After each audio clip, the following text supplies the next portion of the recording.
This is GTM-Chi, which stands for Go to Market T, where we get real takes from real GTM leaders. My name is Lindsay Casal. I'm a fractional CMO supporting startup founders in tech and crypto. I've been in crypto marketing almost 4 years, working on various infra projects. Previously, I was in fintech at SoFi, where I worked for about 5 years, and Salesforce before that. So today, we're talking about something that I think is pretty top of mind for most marketers, regardless of what industry you're in. And that's people using AI to try and solve their content problems or content strategies. But we're, as a result, seeing a lot of slop, a lot of people copy and pasting, a lot of unoriginal, boring, uninspiring content. So I brought in 2 guests today who live and breathe content, who've had a ton of experience building content strategies and engines from scratch, and they have opinions. So first, I would like to introduce to you Dusanka, who's head of marketing at Spicenet, which is the brokerage network for DeFi. And she was previously a content manager at Nil Foundation, which is where we met and we worked together. And personally, I can attest to the fact that she knows what it takes to build a content engine that actually drives people to action. And then second here, we have Billy, and she's the co-founder of BlockBuzz, which is a Web3 native growth company. She's also spent about 10 years leading marketing in fintech, building and scaling financial brands, and managing really large teams.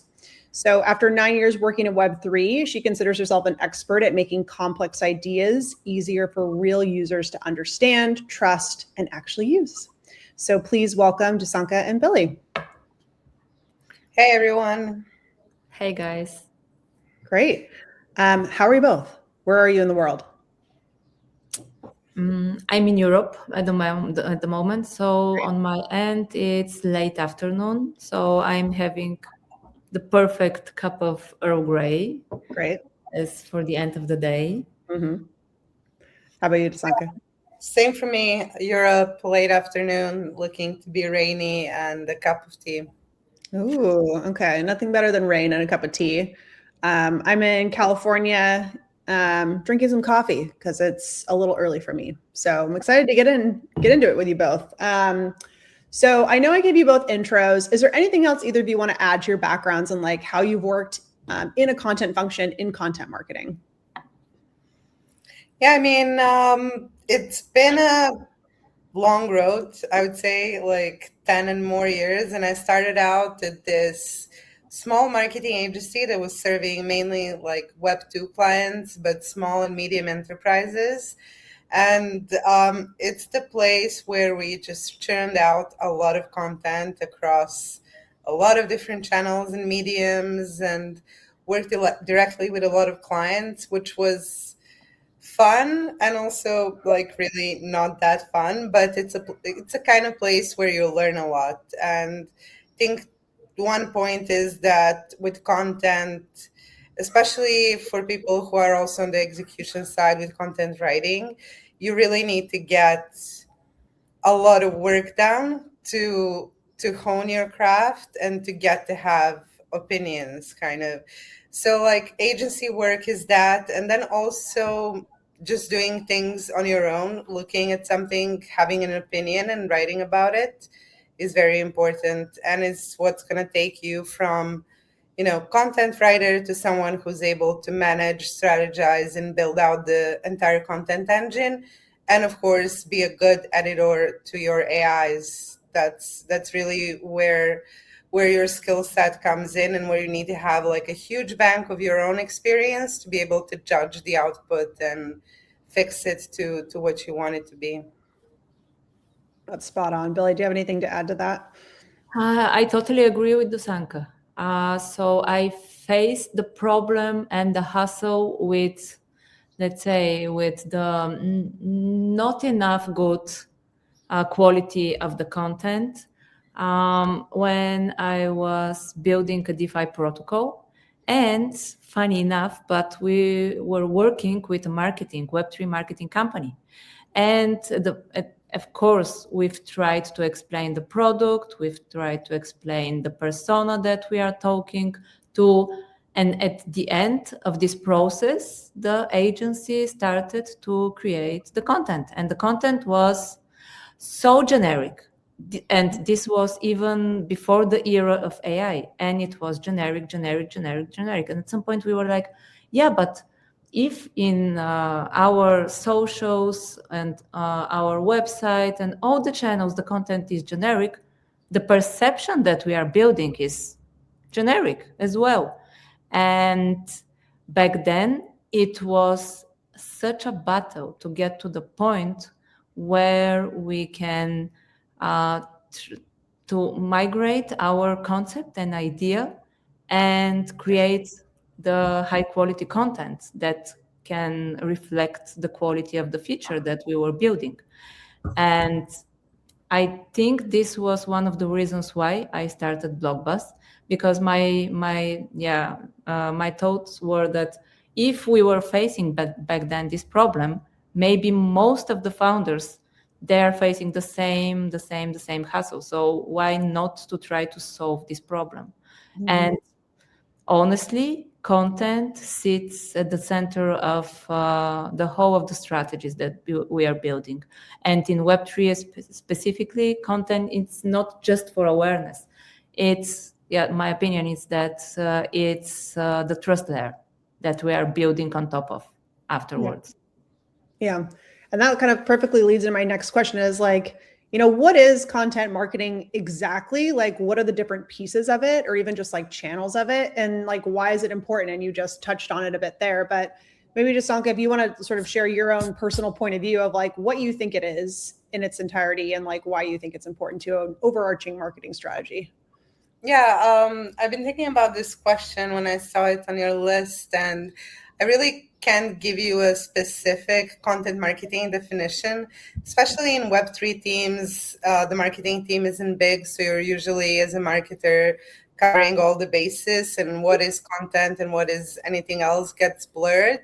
I think you know it when you see it, and as Billy mentioned, it's the trust that's important to build with content, but it's also important to entertain. It's important to make people aware, and I think primarily it should act as a delivery vehicle for your thesis and for your opinion. Everything else is a nice to have kind of, but a brand, what they really need to do is use content as a way to kind of get their opinion out there. But what is that opinion? How do we form it? How do we, structure it based on channels, based on mediums? That's the job of content marketing, taking the position and having it trickle down from there, from the founder, from their vision, all the way to like comments and replies on your tweets. That's a really, really great point. And I'm also like, we were chatting a little bit before we went live. Let's kind of just like dive into it. So what does like boring or bad content look like, especially to those that are maybe non-marketers watching this, just so they have an idea? Like, do you have any like examples or just like a generalization of like, what is like just not good content? What does it look like?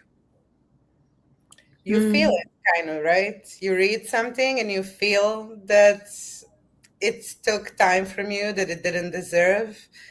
Especially for me, we talked about this a little bit, but like being too long, too broad, saying a lot of words without saying anything. Like, and my point of view as a content marketer is like clarity and being concise are the baseline. You have to have those two nailed, and then like you can add flair on top, whatever you want. But usually, if you think something takes 10 sentences to say, it can probably be said in 2, and it's your job to get there, to kind of go from what is bad content to, if not good, at least effective, at least clear, at least concise.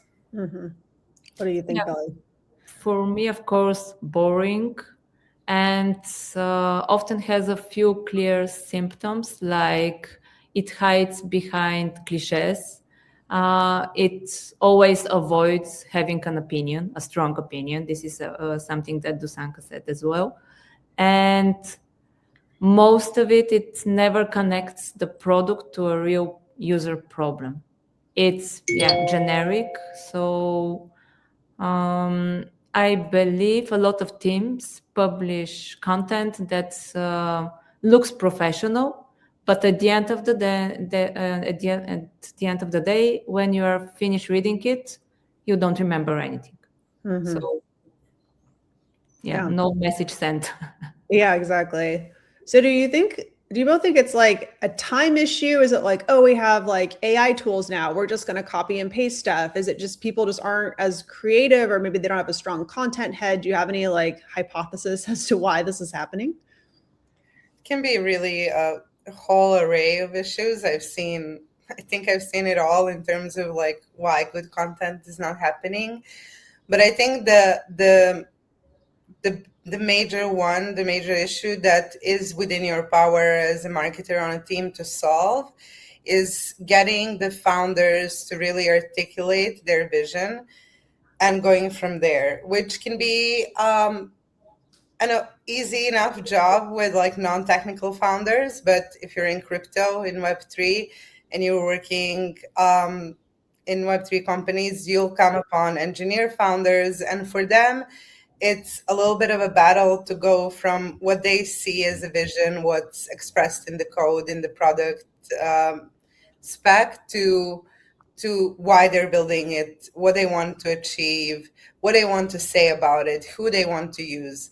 So I think the job there is to kind of go into it as soon as you join whether it's like a consultancy, full-time role, whatever, and to try to extract that position, that opinion from them, to get their vision, and then to kind of go from there. But of course, you need founders who are supportive of that. You need a certain level of resource. Of course, you're going to use AI, but how you use it, it's really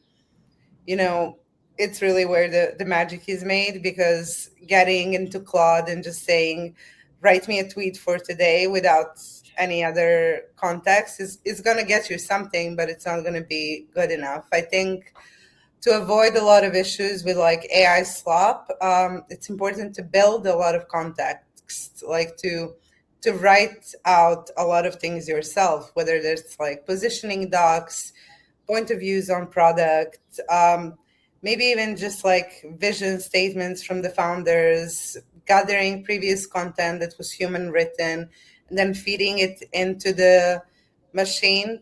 It's really helpful because you need to have that basis. There's no content without it. Yeah. Anything to add there, Billy? Yeah, I can add some. It was a very interesting experiment. When you do everything that Dusanka said, you can experiment like pushing prompts, like how a person, for example, person who is using DeFi tools will understand this content. What this other type of persona can read behind these posts. And this is something that on our end, we are using this to test the content based on different personas. How different personas will understand different pieces of content based on, of course, of the goals behind the content. And this analysis is helping you to evaluate how you did on the content side. This is something very useful sometimes. Mm-hmm. And I think that most of the brands have a problem with the specific, to be specific, because this might create some trade-offs for them and them to face some disagreement from the other side. And they're trying to not face this most of the times. And this goes to the generic statements, announcements that are not specific enough. Mm-hmm. Yeah. So what I'm hearing is like AI can make your content worse if you don't know how to prompt it correctly and if you aren't strategic about it. I think that maybe goes without saying for marketers, but maybe folks that are, not marketers, that's a great insight. And also people that aren't like super AI literate. I think it's all like, it's really helpful to actually just sit and just practice, even like not for work stuff, and just see like what are the different outputs regarding like whatever you're putting in. I know I'm using it every day in so many different instances. And like I have found like recently I wrote something and I just gave it this crazy long prompt. I think I wrote like 2 paragraphs, but the output was so much better. And it got me really close to what I wanted versus like working with it for an hour and a half to get what I want. So I know, it starts kind of with a good strategy. So can maybe one or both of you sort of talk through like, what's your process for starting that strategy? Like, what do you sort of put together before you run it through like an AI model to see like what the gaps were, or what you're missing, or how could you think about it differently? Like, what's the process? Like in terms of content strategy, you want to look long-term first. You want to have a timeline as much as you can of what major points you're hitting in the next 3 months, 6 months, or whatever. And then sort of look into it month to month. And what I do, I take our Twitter analytics, break it down, create these reports specifically to feed into Claude, so it's not necessarily human readable. Have it extract the best performing posts. Of course, you have to review it because sometimes the post will kind of perform good for no discernible reason. You want to look at patterns rather than these big ups and downs. And I go from there, have it extract sort of a list of things that worked, list of things that didn't work. And then I feed it, I make each month this kind of document that sets out, since I work as a team of one in terms of marketing, it's kind of just context for me, but setting up my goals in terms of what we want to see. So for example, if we have a major product launch month before that, we want to ramp up content. We want to go harder on the product positioning and sort of get the buzz going. Not necessarily like hype posts, but the kind of thing that fires up a community to start paying attention. And then I'll have it pulled from that. I'll have it pulled from our Notion, with all the basis positioning documents and whatnot.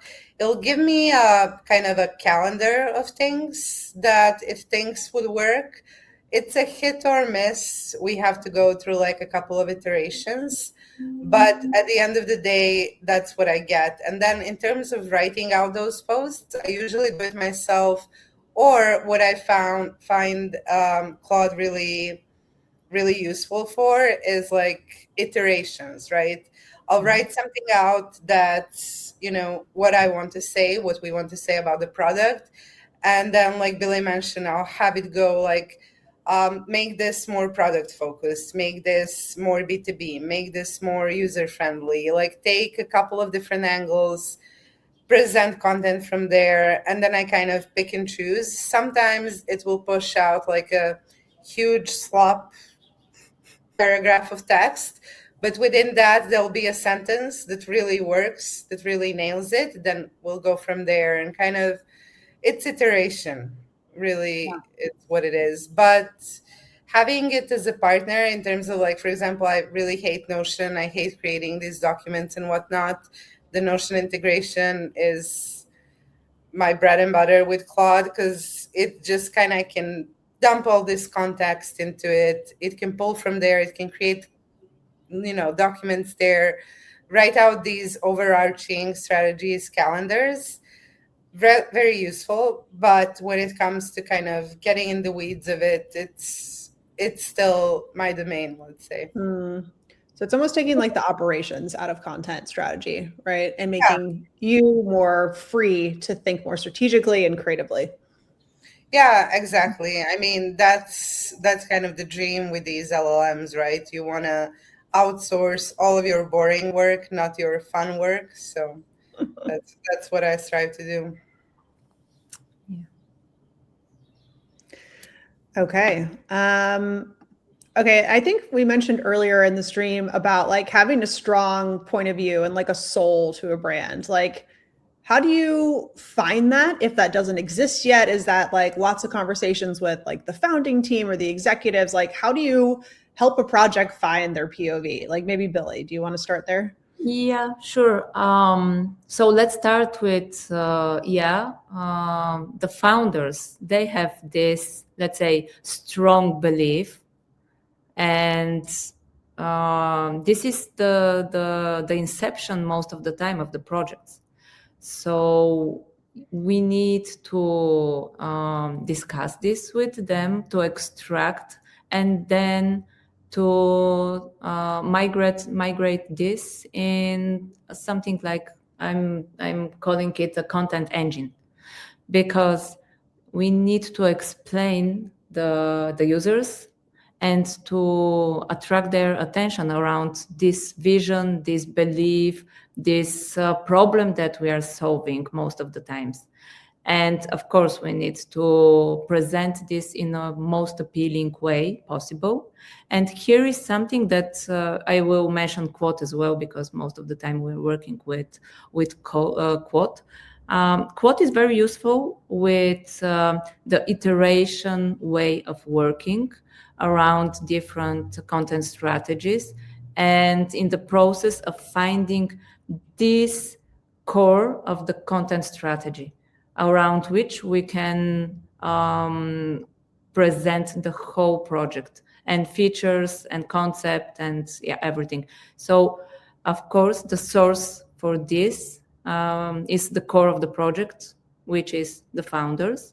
Mm-hmm. And most of the founders in Web3, of course, they are technical people, as Dusanka said already. They're technical people. They're so passionate about the technical side that sometimes they're missing, and they're not very good in explaining this to the users that we need to onboard at some point, and these users to start using what they're building.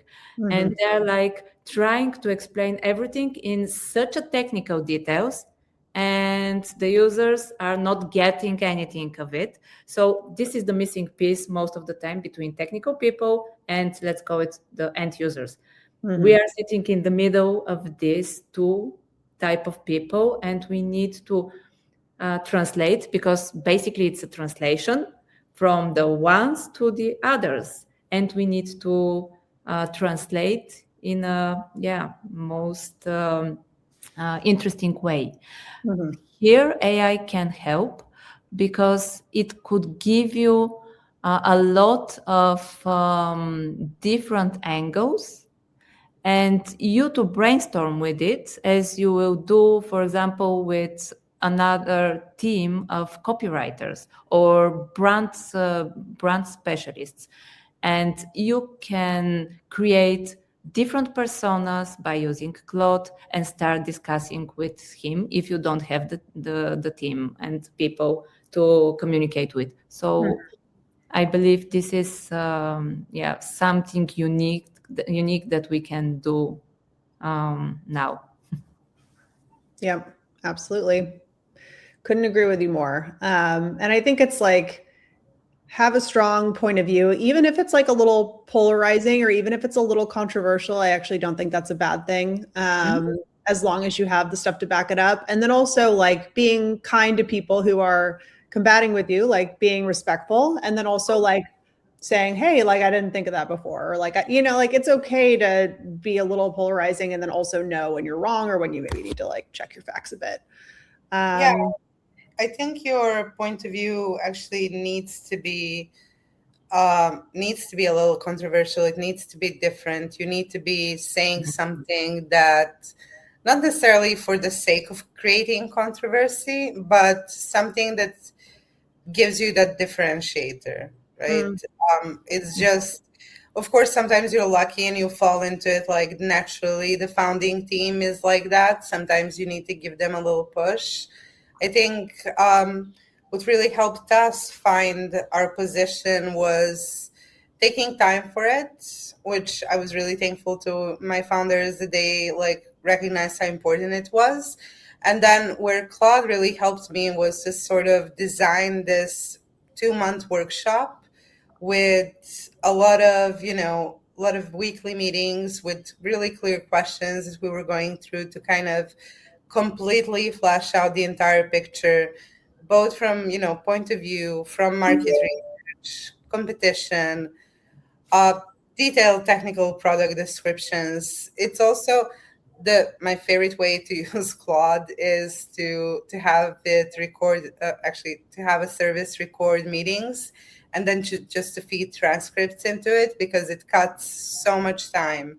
Like you previously, I don't know, had to take notes, distill them, summarize, whatnot. Now you can have a 3-hour meeting and have Claude just run through it, pull out all the insights. It really helps speed up things. It also catches things you don't necessarily catch. Like you obviously can't hold attention for, let's say, a 3-hour workshop the entire time, but Claude can. Mm-hmm. Yeah, that's a huge time saver for sure. I'm kind of curious to hear from both of you. What is the most like underrated type of content that maybe folks in crypto aren't using, but are maybe more traditional marketing, or maybe just things people haven't leaned into as much, but are effective? I mean, I don't know if it's underrated. I feel like it's probably accurately rated, but like videos and clips I've seen perform extremely well. I haven't seen like a lot of crypto brands use them in that great of a way. It takes a lot to get people in front of a camera, especially in a place that's like largely pseudonymous. But yeah, short form videos are where people's attention drifts naturally these days. With crypto brands, we're also all on Twitter a lot. So we had that article resurgence, which was fun. I'm happy to see we're moving away from memes. I was completely like done. It felt like if there's a brand that naturally has someone on the team who's very internet literate and can make authentic memes, that's great. But it felt like at one point, everyone was like, we need to have memes, even if we're not at all a company that should have memes, or we don't have anyone on the team who's in any way capable of making really good memes. I think, yeah, it's a lot better to not do a certain content type if it's not going to come off authentic to you, rather than force yourself to do it. And actually just look at your team, look at your strengths, and see which content type would work really well for you, even if it seems like it's not that popular. If it plays into your strengths, you could make it popular. Like things happen really fast in this space.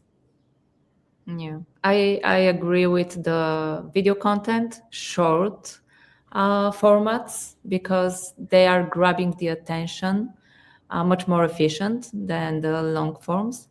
And still, I think that it's quite underrated, the founder-led breakdowns, because most of the founders, they don't want to be under the spotlights. But yeah, it's something that it needs to be considered as a part of the content strategy. Yeah, I agree. I was actually going to say video as well, but something that I've also noticed too is like there's been this whole like thing around like storytelling and like have a strong narrative. And I think it's like hard to kind of think through like, well, what does that actually look like in practice? And there's some brands that just like absolutely nail it. And I think it's just like making things more human and relatable and like literally telling a story. Like you're telling your child or niece or whoever like a story about whatever. And so kind of like reframing like your product story, your founder story in that way, as if you're like opening up a book and reading it, like, what does that look like? And I find that personally captures my attention, and people aren't doing it enough because I don't think they realize, like, I don't know what storytelling means. It's just like tweaking a little bit of this, a little bit. I'm like, no, it's like just rethinking like entirely what it looks like to tell your product or your team story. So I'll add that, which can be done in video or long form. Okay, so we are getting close to the end. I want to end on some rapid fire questions. So I'll start with Billy. So Billy can go first and then Dusanka can go second, okay? Favorite AI tool for content support? Claude, definitely. Yeah, I mean, I'm a huge Claude fan. Yeah. That makes 3 of us. Okay. Content format that needs to die? Memes. Yeah, I'm as part of like brand's content strategy, let it die. And vague announcements. Like, we are thrilled to announce that. The announcement of an announcement of an announcement. Yeah. Yes. Yeah. Yeah. I'm going to say long Twitter threads because no one's reading that. Yeah. What's the number one tell that something was written by AI? I don't know, but you can really feel it, right? It's a feeling. Explaining everything reveals nothing. I find sometimes that I see words that I've seen in my own sort of like chats before, like the same sort of like 3 words together. I'm like, ooh, I know that was For me, it's like the cadence of the rhythm of it. It just gives me an ick, like I get the ick from it. Yep. Which brand is killing the content marketing game right now?